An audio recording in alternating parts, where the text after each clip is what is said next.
হ্যাঁ পলিথিন নেন, এটা হাতে পড়ে নেন, দুটো আছে।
সকালবেলা আমি যখন ওখানে ডাক্তার কাছে যাচ্ছি তখন ওই গলায় ওই ইভেন্টি গালায় জায়গায় দিকে তখন জানতেছে মানুষ ওরা তখন একদম পুরো জানতো টাকাটা ই করছি অসুস্থ ছেলেতে মরিস নাকি এমনি মরি গে?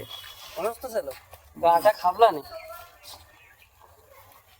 তখন একদম আমি যখন যাচ্ছি তখন জায়গাটা ই করছি এই তখন ছিল না ডাক্তার থেকে আসছি তখন দিকে গলায় ইভেন্টি